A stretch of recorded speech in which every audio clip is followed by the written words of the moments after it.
Troisième et dernière partie de l'Africa Newsroom. Le plateau est toujours au complet avec notre invité Marc-André Loco et nos éditorialistes Samuel Gembok et Alfred Chongo. L'actualité économique à présent, le port de Douala a passé le cap des 11 millions de tonnes de marchandises traitées en 2015 contre un peu plus de 9 millions entre 2013 et 2014. De quoi satisfaire les autorités du pays qui veulent augmenter davantage le trafic. D'importants investissements y ont d'ailleurs été consacrés ces dernières années. On fait le point tout de suite avec Deo Gracias Podo. Le port de Douala a enregistré en 2015 un trafic global de plus de 11 millions de tonnes de marchandises, soit une hausse de 4% par rapport à l'année 2014. Des résultats satisfaisants pour les autorités camerounaises qui estiment que cette croissance devrait se poursuivre en 2016. À l'origine, cette place portuaire avait été conçue pour accueillir un trafic de 10 millions de tonnes de marchandises traitées. Un port en général, c'est à peu près 2 points de croissance du PIB. Et un port comme le port de Douala a montré son importance centrale pour l'économie du Cameroun. Il n'y a qu'à voir le rythme du trafic de conteneurs et de marchandises. C'est un critère important pour la santé de l'économie. Et c'est pour ça qu'on dit souvent que quand le port de Douala va bien, l'économie du Cameroun va bien. Donc le port de Douala est une infrastructure centrale dans le dispositif économique du Cameroun. Et pour ceux qui ont bien observé l'économie camerounaise de l'année dernière, en particulier courant 2014-2015, les problèmes qu'il y a eu au port de Douala ont eu un fort impact sur l'économie camerounaise. Le trafic au port de Douala représente plus de 90% de l'ensemble du trafic maritime dans le pays et occupe une place importante dans les échanges commerciaux au sein de la CEMAC, communauté économique des États de l'Afrique centrale. Le bilan des activités comptant pour l'année 2015 a également révélé un trafic en hausse au niveau du transit des marchandises en provenance et à destination des pays enclavés, notamment le Tchad et la Centrafrique. Aujourd'hui, le taux de croissance annuel du trafic au port de Douala varie entre 5 et 7%, mais les autorités veulent faire davantage. Il y a des capacités qu'il faut améliorer. Les ports africains et celui de Douala ont été pendant longtemps mal équipés, avec un faible niveau de productivité. Il y a un grand défi à relever au niveau, par exemple, non seulement des liaisons routières et ferroviaires intégrées, mais à l'intérieur du port lui-même. Il faut que les installations de transbordement soient de nature à nous permettre de redistribuer le fret. Je pense aussi que créer davantage de synergies et de cadres de discussion, de concertation entre acteurs de la plateforme peut être un élément d'amélioration et ça fait partie des marges de progression. Le Cameroun veut rester la principale plateforme commerciale en Afrique centrale, profitant de son ouverture sur la mer. Le pays s'apprête à mettre en service un nouveau port en eau profonde, celui de Kribi, dont les travaux de la première phase sont réalisés à 97%. Le début de son exploitation est prévu pour le mois de juin 2016. Une fois opérationnel, le port de Kribi devrait constituer un hub régional de transbordement pour toute la façade atlantique du continent. Samuel, le port autonome de Douala semble enfin sortir la tête de l'eau. À quoi cela est-il dû? La note est acceptable. Un taux de croissance de 4%, la note est vraiment acceptable. Et le port enregistre là des performances qui sont non négligeables. Seulement, il faut être plus compétitif. Il faut que le Cameroun arrive à atteindre les performances, notamment de la Côte d'Ivoire et précisément du port d'Abidjan, qui enregistre au cours de la même année plus de 21 millions de tonnes de transit. De trafic de marchandises. Et si l'on doit rentrer dans le contenu de ces chiffres, on se rend compte que ce pourcentage en croissance est lié davantage au trafic de transit, soit à destination, soit à l'exportation, dont notamment des pays comme le reportage l'a souligné.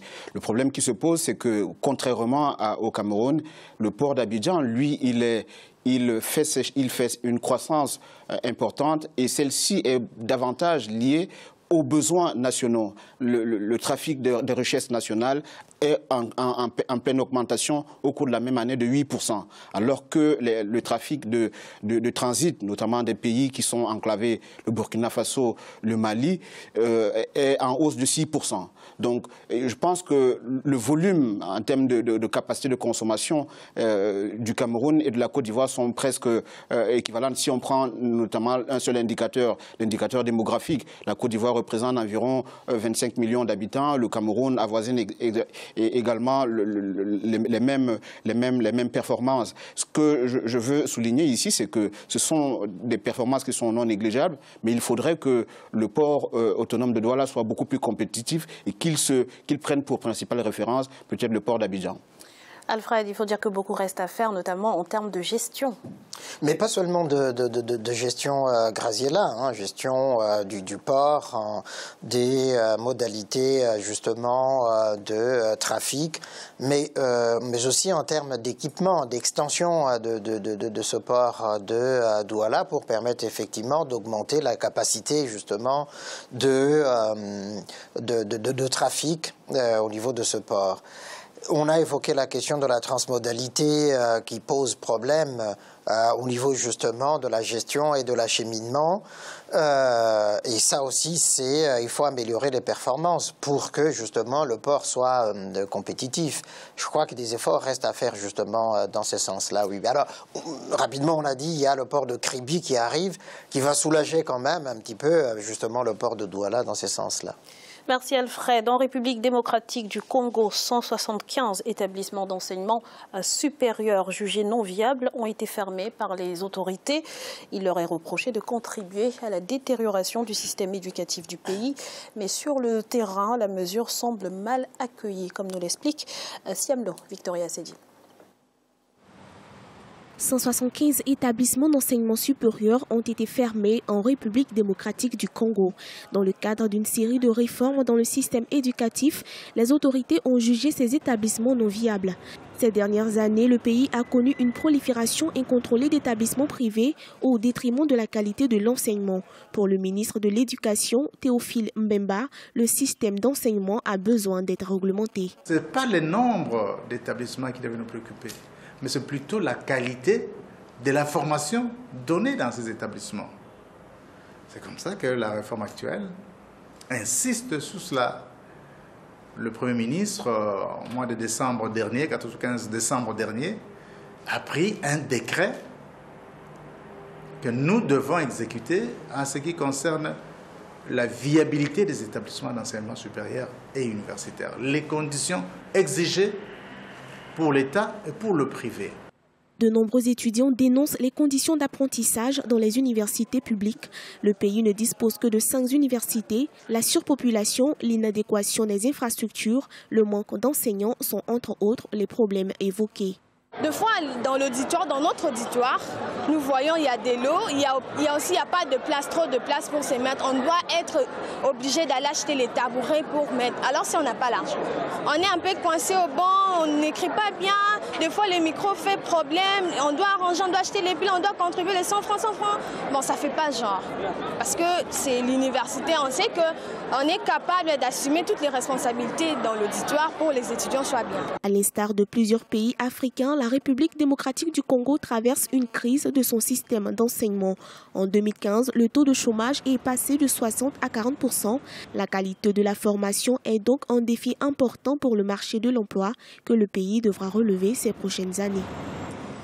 Alfred, on se demande qui a autorisé l'ouverture des institutions universitaires concernées et surtout pourquoi n'a-t-on pas pris en compte dès le départ des paramètres principaux tels que la formation du personnel ou encore la qualité des infrastructures. Peut-être que cela aurait évité finalement qu'on se retrouve dans cette situation. Mais vous avez parfaitement raison, Graziella. Ça montre l'incurie des pouvoirs politiques en RD Congo. Ça ne date pas d'aujourd'hui, mais là, on est vraiment en plein dans ce manque d'intelligence politique, ce manque de prévision, ce manque de réflexion. Le ministre actuel de l'enseignement supérieur, Théophile Mbemba, hérite d'une situation désastreuse qui a été créée. Pourquoi ?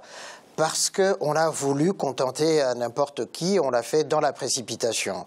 Déjà, les universités publiques qui existent dans ce pays-là étaient dans un état de délabrement avancé.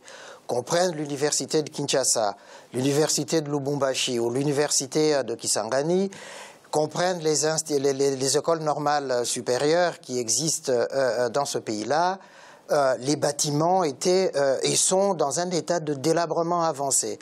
Les enseignants, les meilleurs, sont partis à l'étranger. Et donc aujourd'hui, quand on voit même dans les universités officielles publiques, hein, la qualité des enseignants, mais c'est un désastre. Comment voulez-vous un professeur, il est incapable d'écrire au tableau une phrase sans commettre des fautes, c'est pas possible. Justement, Monsieur Loko, la conséquence de cette décision, c'est que les 5 universités publiques aujourd'hui sont en sureffectif. Comment bien se former dans de telles conditions? Écoutez, c'est un problème récurrent dans beaucoup de pays africains. Certains ont compris aujourd'hui, ils ont compris qu'il faut investir massivement. Quand vous prenez le cas de la Côte d'Ivoire, 22% du budget est consacré, en 2016 par exemple, est consacré à l'éducation. Pour donner une comparaison, vous n'avez que 10% consacré à l'agriculture dans un pays où le coton, le cacao et le café est vraiment un des moteurs de l'économie. Donc il faut investir dans l'humain. Là, la décision qui a été prise, notamment le décret qui a été pris, était peut-être un peu précipité. Je pense qu'un protocole d'accord aurait pu être trouvé sur 2-3 années, laisser le temps aux étudiants et pendant ce temps investir massivement pour pouvoir accueillir les étudiants dans les universités publiques. Là, on va assister à une cacophonie et nous sommes à peu près sûrs que les résultats ne seront pas au rendez-vous. Justement, Samuel, que vont devenir les étudiants concernés, des universités concernées? Quelles alternatives auront-ils finalement? Les alternatives, il n'y en a pas beaucoup si la planification actuelle n'a pas pris cela en compte. Le problème qui se pose est observable à plusieurs niveaux. Les niveaux de responsabilité sont identifiables. D'abord, Alfred a parlé de l'héritage du ministre de l'Enseignement supérieur. Il faut questionner les critères qui ont présidé à l'attribution des autorisations. Et ensuite, il faut voir la question de la tutelle académique. Les universités publiques doivent généralement assurer la tutelle académique de ces établissements privés d'enseignement supérieur. Et eux, les établissements supérieurs publics, devraient tirer la sonnette d'alarme un peu plus tôt et prendre des mesures à leur niveau pour essayer de contenir les conséquences dramatiques qui vont en résulter. Parce que là, ce sont des étudiants qui perdent terriblement une année académique. On épargne le coût et l'investissement consenti par les parents. Je pense que, comme M. Loko le soulignait, il fallait peut-être trouver un arrangement à mi-parcours pour sauver au moins l'année académique de ces étudiants et renforcer peut-être la responsabilité académique des universités publiques pour gérer cette crise. Merci Samuel. 1,9 milliard de dollars, c'est notre chiffre du jour et il correspond au montant que les autorités tanzaniennes prévoient d'investir annuellement dans les projets énergétiques d'ici 2025. Alfred, comment se porte le secteur énergétique en Tanzanie? Alors là, pour le coup, la Tanzanie est en train de faire des efforts considérables pour pallier l'insuffisance énergétique dont souffre le pays. Pour le moment, c'est l'industrie, enfin hydraulique, c'est l'énergie hydroélectrique, mais avec les pics de sécheresse que connaît ce pays-là, il est nécessaire de diversifier. Et aujourd'hui, la politique justement tanzanienne va dans ce sens-là pour pallier les insuffisances liées à la sécheresse qui empêche justement l'énergie hydroélectrique d'être distribuée à travers tout le pays et puis dans l'industrie naissante tanzanienne. Donc voilà, ce chiffre suppose effectivement que dans le temps, dès aujourd'hui, jusqu'à 2025, si ma mémoire est bonne, on va investir massivement dans ces secteurs-là, car sans l'électricité, il n'y a pas d'industrialisation, nous le disons souvent ici. Oui, Samuel, le secteur privé a certainement un rôle important à jouer dans ce programme. Clairement, je pense que le secteur privé prend une part importante dans la production, dans la volonté du gouvernement de produire de l'énergie. Ce qu'il faut préciser, c'est que quand on produit, on a besoin d'un marché. Et la Tanzanie a bien fait une étude de marché, notamment dans la sous-région. À l'horizon 2025, la Tanzanie aura la possibilité de vendre son énergie auprès des pays voisins. Et il y a de grands chantiers, notamment au niveau du processus d'intégration régionale, en Afrique de l'Est, mais aussi en Afrique australe. Donc la Tanzanie qui occupe une position au carrefour géopolitique importante et avec des ressources nécessaires pour vendre son énergie, a vraiment du pain sur la planche. Monsieur Loko, ce genre d'initiative est à saluer? Absolument. Je pense que la Tanzanie est un exemple aujourd'hui au même titre que les pays comme le Rwanda. Donc il y a toute la corne de l'Afrique qui démontre comment dire, une croissance économique assez affolante. On a presque envie d'y migrer. Mais c'est vrai. Quand vous regardez le Rwanda qui a encore accueilli le Forum africain récemment et les programmes de développement à Kigali, c'est absolument incroyable. Donc la Tanzanie est clairement un exemple pour beaucoup de pays africains et nous savons que sans l'énergie, rien n'est possible.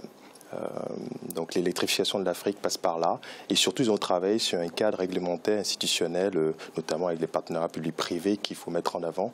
Et donc c'est vraiment un exemple pour beaucoup d'autres pays africains. Merci. C'est à présent la fin de cette émission. Celle de ce vendredi sera consacrée à l'industrie du cinéma, à l'épreuve de l'émergence économique en Côte d'Ivoire. Monsieur Marc-André Loco, merci d'avoir été avec nous. Je rappelle que vous êtes ingénieur télécom. Je vous en prie, merci. Samuel, merci également d'avoir été avec nous. Merci Graziella, bonsoir. Et merci à vous Alfred. Ça a été un ravissement, Graziella, de vous retrouver ce soir. Et puis à mes très chères téléspectatrices, merci. Merci à vous, chers téléspectateurs, de nous avoir suivis. Restez sur Africa 24, l'information continue.